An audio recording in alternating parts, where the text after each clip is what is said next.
نمائندہ خصوصی فخر نیوز نثار احمد عابد دی ونڈرفل یوگا کلب کی 70ویں سالانہ تقریبات کی رپورٹ پیش کرتے ہیں۔ یہ پروگرام بال روم ایونٹ کمپلیکس بالمقابل لاہور یونیورسٹی ہسپتال میں 12 اپریل کو منعقد ہوا، جس میں ملک بھر سے یوگیوں کی ٹیموں نے شرکت کی۔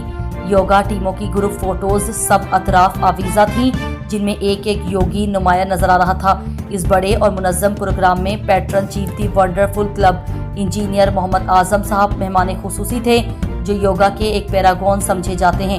خالد عمر قریشی، اطہر خان، شیخ اعجاز حسین، جمال الدین افغانی اور بہت سے ذمہ داران ہیں، جن کی دن رات کی کوششوں سے یہ ایونٹ کامیاب ہوا۔ پروگرام میں صوبہ پنجاب، خیبر پختونخوا، بلوچستان اور سندھ سے ٹیموں نے شرکت کی۔ جن شہروں سے زیادہ یوگی شریک ہوئے وہ لاہور، بہاولپور، واکینٹ، راولپنڈی، اسلام آباد، گوجرانوالہ، شکرگڑھ، حافظ آباد اور چکوال ہیں۔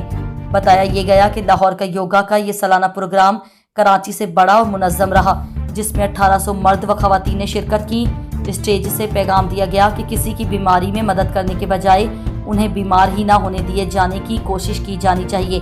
یوگا کے پنجابی شاعر محترم ریاض، جو گوجرانوالہ سے تشریف لائے تھے، نے یوگا کے متعلق پنجابی نظم سنا کر حاضرین کو بہت محظوظ کیا۔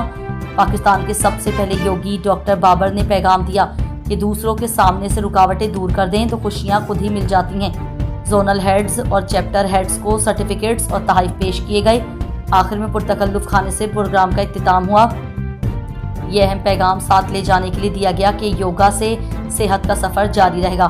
دی ونڈرفل کلب یوگا زندہ باد، پاکستان پائندہ باد۔